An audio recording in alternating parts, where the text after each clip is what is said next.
यह नहीं कि भगवान हमें भोजन देते हैं इसलिए वे दयामय हैं। पिता अपनी संतान को भोजन तो देगा ही, वास्तव में वे इसलिए दयामय हैं कि वे हमें कुपथ पर जाने से बचाते हैं, मोह या प्रलोभन से हमारी रक्षा करते हैं। प्रश्न, किस प्रकार के कर्म से हम ईश्वर को पा सकते हैं ठाकुर? उत्तर, मनुष्य उन्हें आमुख कर्म से पा सकता है, आमुख से नहीं, ऐसी बात नहीं है। उनकी प्राप्ति होना उन्हीं की कृपा पर निर्भर करता है, पर उनकी कृपा के लिए व्याकुल होकर कुछ कर्म करते रहना चाहिए। उनकी कृपा से सुयोग्य मिल जाता है, अनुकूलता आ जाती है। कभी ऐसा हो जाता है कि भाई ने संसार का कुल भार ले लिया है और तुम निश्चिंत हो गए। स्त्री विद्या शक्ति धार्मिक निकली, उसकी ओर से कोई बाधा नहीं रही, या विवाह ही नहीं हुआ, इस तरह से संसार में फंसना ही नहीं पड़ा। इस प्रकार सुयोग के मिलने पर काम बन जाता है। दिया सलाई की एक लकड़ी के जलते ही हजारों साल का अंधकार भी एक क्षण में दूर हो जाता है। वैसे ही एक बार ईश्वर की कृपा दृष्टि के पड़ते ही जीव के जन्म जन्मांतर के पाप पुंज तत्काल दूर हो जाते हैं। कुछ मछलियों में बहुत अधिक कांटे होते हैं और कुछ में एक कांटा भी नहीं, पर मछली खाने वाला खाते समय सभी कांटों को निकाल फेंकता है। इसी तरह कुछ लोगों में अत्यधिक पाप होते हैं तो कुछ में एक आधी होता है, परंतु ईश्वर की कृपा होने पर सभी पापों से वह दूर हो जाता है। मलय पवन के लगने से जिन पेड़ों में कुछ सार है वह सब चंदन बन जाते हैं, परंतु बांस केला आदि सार रहित वृक्षों पर कुछ भी असर नहीं होता। इसी तरह भगवत कृपा पाकर जिनमें कुछ सार है वे तो तत्काल सद्भाव से परिपूर्ण हो जाते हैं, किंतु सारहीन विषय आसक्त मनुष्य का सहज में कुछ नहीं होता। एक भक्त बहुत जप किया करता था। श्री रामकृष्ण ने उससे कहा, तुम एक ही जगह क्यों अड़े हुए हो, आगे बढ़ो। इस पर भक्त ने कहा, यह तो उनकी कृपा के बिना नहीं हो सकता। तब श्री रामकृष्ण बोले, उनकी कृपा रूपी पवन तो दिन रात बह रही है, भव सागर पार करना हो तो अपनी नाव का पाल तान लो।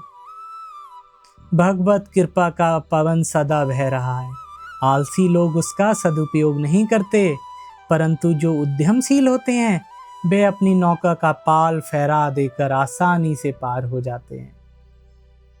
प्रश्न, क्या एकाएक कुछ नहीं होता? उत्तर, साधारणतः किसी भी विषय में सिद्ध होना हो तो उसके लिए काफी साधना करनी पड़ती है। कोई एक ही दिन में द्वारिक मित्र की तरह हाईकोर्ट का जज नहीं बन जाता, बहुत बड़ी मेहनत करने के बाद ही द्वारिक मित्र की तरह जज बन जाता है, नहीं तो बिना वेतन के वकील ही बने रहना पड़ता है। वैसे ही यदा कदा ईश्वर की कृपा से एकाएक भी सिद्धि मिल जाती है। जैसे मूर्ख शिरोमणि होकर भी कालिदास देवी सरस्वती की कृपा से एकदम महाकवि बन गए थे। एक गृहस्थ भक्त, महाराज हमने सुना है कि आप ईश्वर दर्शन करते रहते हैं, तो हमें भी जरा करा दीजिए, उनके दर्शन कैसे होते हैं? श्री रामकृष्ण, सब कुछ ईश्वर की इच्छा के अधीन होता है, परंतु कर्म चाहिए तब ईश्वर दर्शन होते हैं। केवल ईश्वर है कहकर बैठे रहने से कुछ ना होगा। तालाब में बहुत मछलियां हैं, परंतु मछलियां हैं कहकर केवल बैठे रहने से क्या मछली मिल जाएगी? नहीं ना। बंसी डोर ले आओ, पानी में चारा डालो, धीरे धीरे गहरे पानी में से मछलियां निकल निकल कर चारे के पास आएंगी, तब तुम उन्हें चुपचाप पकड़ लेना। यह भी खूब है, ईश्वर से मिला दो तो आप चुप बैठे रहेंगे। दही जमाकर उसे मथकर मक्खन निकालकर उनके मुंह तक पहुंचाया जाए, मछली पकड़कर हाथ में रख दी जाए, अच्छी बला है। बीच समुद्र में जहाज के मस्तूल पर बैठा हुआ पक्षी उकता कर नई जगह जाने के लिए एक एक करके पूरब पश्चिम उत्तर दक्षिण सभी ओर उड़ जाता है, पर पानी के सिवा उसे कुछ दिखाई नहीं पड़ता। थक कर निरुपाय होकर वह फिर मस्तूल पर आ बैठता है।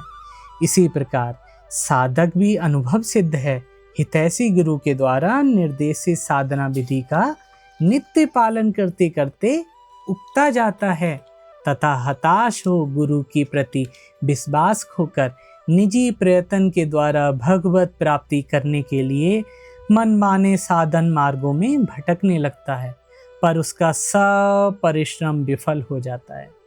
अंत में उसे हार कर उसी गुरु की शरण में लौट आना पड़ता है। जब तक हवा न बहती हो तब तक लोग गर्मी से दूर करने के लिए पंखा झलते हैं। एक बार हवा बहने लगे तो पंखा नीचे रख देते हैं। साधना में भी जब तक ईश्वरीय सहायता ना मिले तब तक साधक को स्वयं मेहनत करनी पड़ती है। ईश्वर की कृपा हो जाने पर फिर मेहनत करने की कोई आवश्यकता नहीं। हवा बहने लगे तो पंखे की क्या जरूरत रह गई भाई। ईश्वर की कृपा हो जाए तो साधन भजन की कोई आवश्यकता नहीं।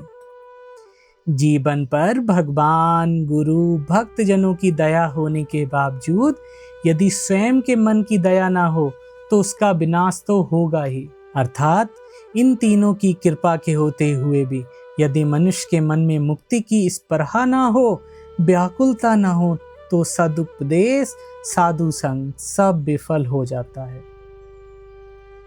कितनी भी चेष्टा करो, भगवान की कृपा के बिना कुछ भी नहीं होगा। उनकी कृपा के बिना उनके दर्शन नहीं होते पार्थ, परंतु उनकी कृपा भी सहज में नहीं होती। उसके लिए अहंकार का संपूर्ण त्याग कर देना पड़ेगा। मैं करता हूँ इस बोध के रहते हुए उनके दर्शन नहीं हो सकते। भंडार गृह में अगर कोई है तो उस समय घर के मालिक से अगर कोई कहे कि आप भंडार से कोई चीज निकाल दीजिए तो मालिक क्या कहता है, वहां तो एक आदमी है ना, फिर मेरे जाने की क्या जरूरत। जो खुद ही कर्ता बना बैठा है उसके हृदय में भगवान आसानी से नहीं आते। उनकी कृपा से ही उनके दर्शन होते हैं। वे ज्ञान सूर्य हैं। उनकी एक ही किरण से संसार में यह ज्ञान का प्रकाश फैला हुआ है। उसी की सहायता से हम एक दूसरे को पहचानते हैं और संसार में तरह तरह की विद्याएं सीखते हैं। यदि वे एक बार अपना प्रकाश अपने चेहरे पर डालें तो हमें उनके दर्शन हो सकते हैं।